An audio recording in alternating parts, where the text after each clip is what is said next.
철학이란 무엇인가? 철학은 인간이 존재와 세계, 지식, 가치, 이성, 마음 등을 탐구하는 학문이자 사유의 체계입니다. 철학이라는 단어는 그리스어 필로소피아에서 유래했으며 이는 지혜를 사랑함을 의미합니다.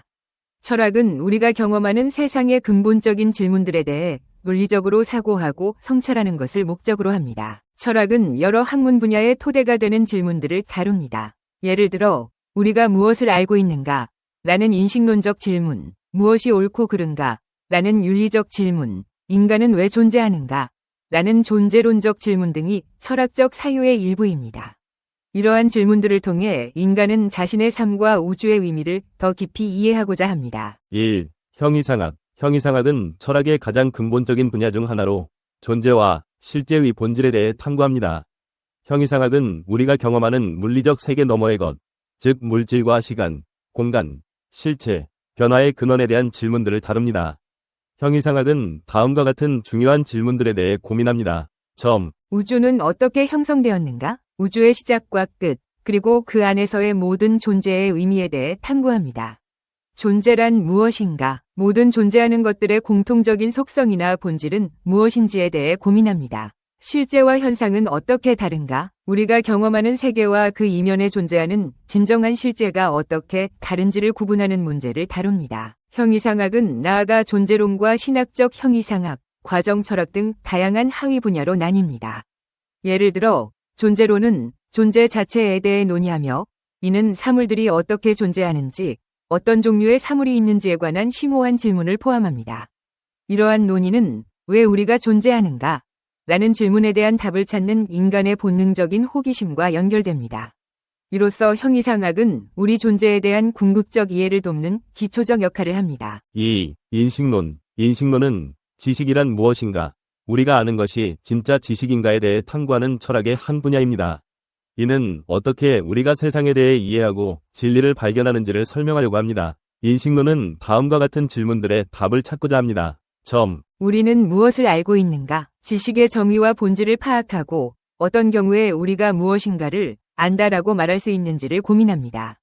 지식은 어떻게 얻어지는가? 감각적 경험을 통해 얻어지는 경험론과 이성적 사고를 통한 합리론의 갈등이 여기에서 중요한 주제입니다. 진리란 무엇인가? 진리의 기준은 무엇이며 어떻게 진리와 오류를 구별할 수 있는지를 연구합니다. 인식론은 진리, 신념, 정당화 등 여러 개념들을 다루며 우리가 어떻게 신뢰할 수 있는 지식을 얻을 수 있는지, 그리고 그 과정에서 오류는 어떻게 발생하는지를 연구합니다. 플라톤, 데카르트, 칸트와 같은 철학자들이 인식론의 발전에 큰 기여를 했으며 이들은 우리가 진리라고 믿는 것은 과연 진리인가? 라는 질문을 통해 인간 지식의 한계와 가능성을 탐구해왔습니다. 3. 윤리학. 윤리학은 어떻게 살아야 할 것인가? 라는 인간의 근본적인 질문에 답을 찾고자 합니다. 윤리학은 도덕적 선택과 사회적 규범에 관한 연구이며 인간 행동의 기준과 가치를 탐구하는 분야입니다. 윤리학의 주요 주제는 다음과 같습니다. 어떤 행동이 옳고 그른가? 윤리적 원칙에 따라 행동을 평가하고 인간의 도덕적 책임을 이해하는 문제입니다. 개인의 행복과 사회적 선의 관계는 무엇인가? 개인의 자유와 행복, 사회의 복지와 공동체의 이익 사이의 관계를 고민합니다. 도덕적 딜레마와 갈등을 해결하는 과정에서 인간이 어떻게 판단하고 행동해야 하는지를 연구합니다. 예를 들어 어떤 상황에서는 거짓말이 도덕적으로 허용될 수 있는가? 와 같은 질문들입니다. 윤리학은 고대 그리스의 소크라테스와 아리스토텔레스에서 시작하여 현대의 실존주의와 실천윤리학까지 발전해왔습니다. 윤리학은 이론적 윤리학과 실천윤리학으로 나뉘며 이는 개인의 삶뿐만 아니라 정치, 경제, 환경 문제와 같은 사회적 문제에서도 중요한 역할을 합니다. 4. 논리학. 논리학은 사고의 올바른 원칙과 구조를 연구하는 학문입니다. 논리학은 철학적 사유와 논증을 구성하고 평가하는 데 필수적입니다. 논리학의 주요 목표는 논증의 타당성을 분석하고 오류를 피하는 것입니다. 논리학의 주요 주제는 다음과 같습니다.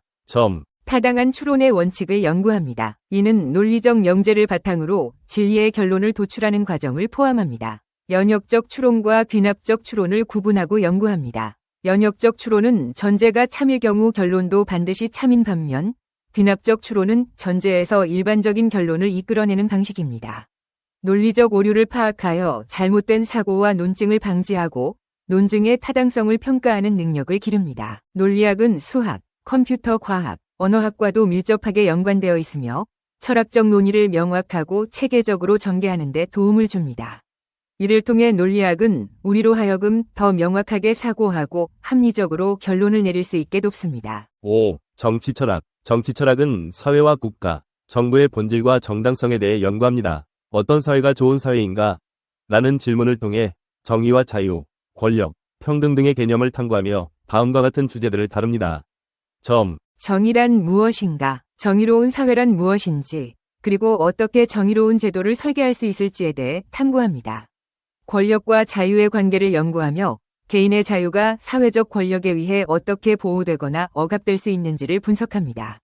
사회계약의 개념은 사람들이 어떻게 국가와 정부의 권위를 인정하게 되는지에 대한 이론적 토대를 제공합니다. 고대 그리스의 플라톤과 아리스토텔레스에서부터 근대의 홉스, 로크, 루소, 현대의 롤스와 노직에 이르기까지 정치 철학은 인간이 사회에서 어떻게 살아가야 하는지에 대한 깊은 사유를 제공합니다. 정치 철학은 현재의 정치 제도와 정책을 비판하고 대안을 모색하는 데 중요한 이론적 기초를 제공합니다. 6. 미학. 미학은 아름다움, 예술, 감상에 관한 철학적 탐구로 우리가 예술을 어떻게 경험하고 해석하는지를 연구합니다. 미학은 다음과 같은 질문들을 다룹니다. 아름다움이란 무엇인가? 미적 경험의 본질과 우리가 왜 어떤 것들을 아름답다고 느끼는지에 대한 질문입니다. 예술의 목적과 역할은 무엇인가? 예술이 우리 삶에서 어떤 역할을 하며 예술 작품을 통해 우리는 어떤 감정을 느끼고 어떤 의미를 발견하는가를 탐구합니다.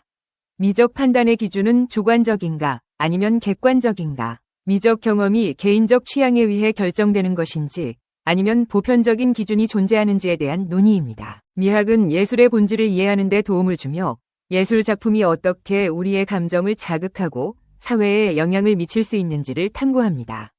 고대의 예술에서부터 현대의 추상 예술에 이르기까지 미학은 다양한 시대와 문화에서 예술의 가치를 이해하려고 노력합니다. 이는 예술을 단순한 오락이 아닌 깊은 사유와 감정을 불러일으키는 매개체로 바라보게 만듭니다. 결론으로 철학의 각 분과는 우리가 인간으로서 가진 가장 기본적인 질문들에 대해 답을 찾고자 합니다.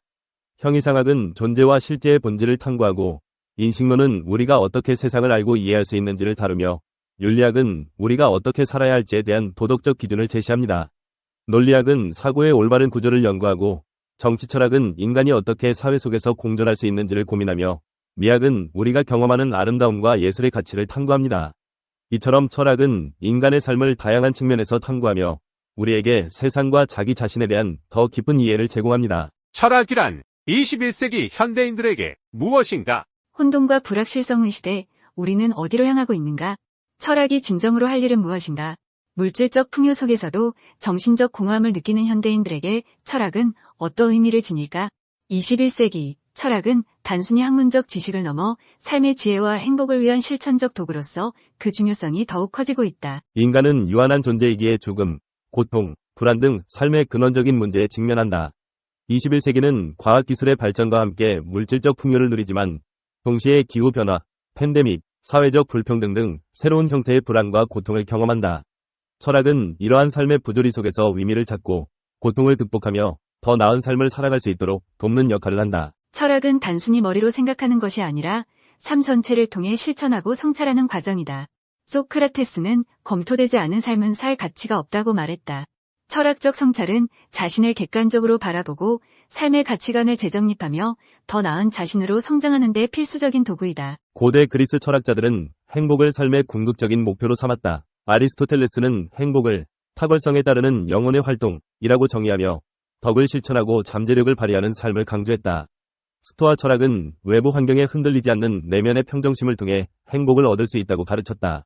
현대 긍정심리학은 행복을 위한 다양한 실천적 방법들을 제시하며 철학과의 접점을 넓혀가고 있다. 철학은 비판적 사고를 통해 사회 문제를 분석하고 해결책을 모색하는 데 기여한다. 프랑크푸르트 학파는 자본주의 사회의 모순을 비판하며 사회 정의와 평등을 위한 철학적 담론을 제시했다. 현대 환경 철학은 인간 중심적인 사고에서 벗어나 자연과의 공존을 모색하며 지속 가능한 사회를 위한 철학적 기반을 제공한다. 21세기 철학은 인공지능, 생명윤리, 포스트 휴머니즘 등 새로운 기술과 사회 변화에 대한 철학적 성찰을 요구받고 있다. 또한 다문화주의, 젠더 이슈, 동물 권리 등 다양한 가치관이 공존하는 사회에서 보편적인 윤리 기준을 정립하는 데 어려움을 겪고 있다.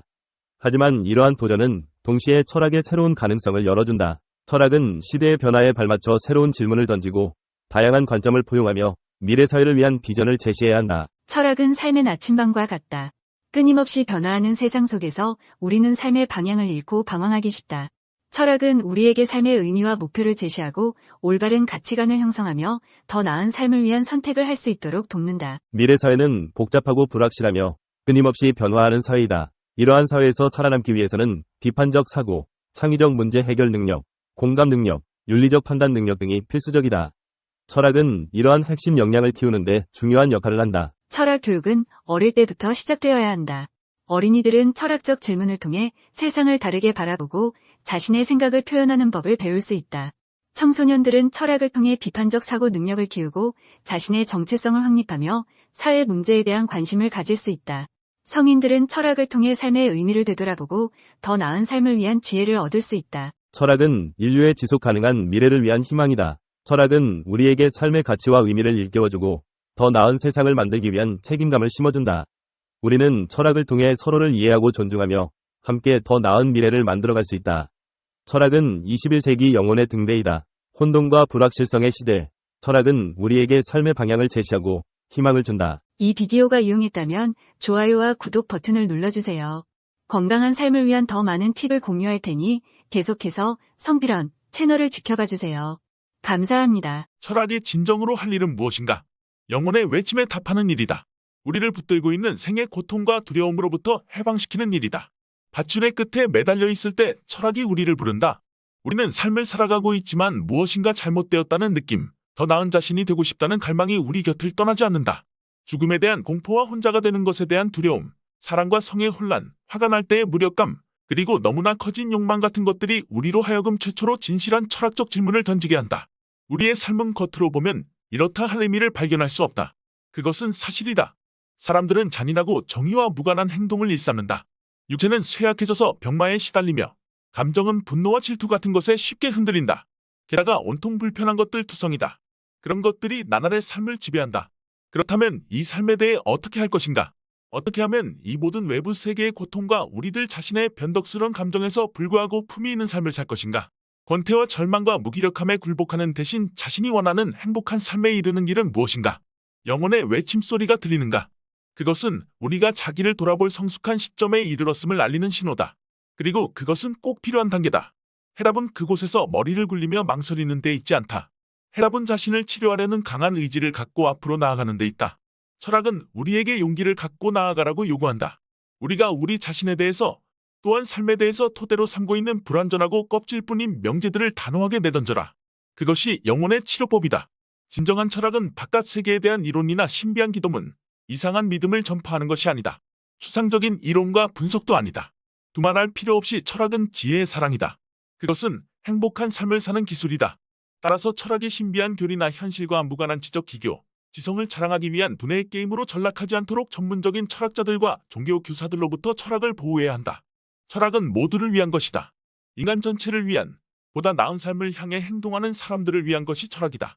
건전하지 못한 믿음, 수행을 거치지 않은 거친 욕망, 의심이 가는 삶의 선택, 그리고 무가치한 집착 등으로부터 우리의 영혼을 일깨우는 것이 철학의 진정한 목적이다.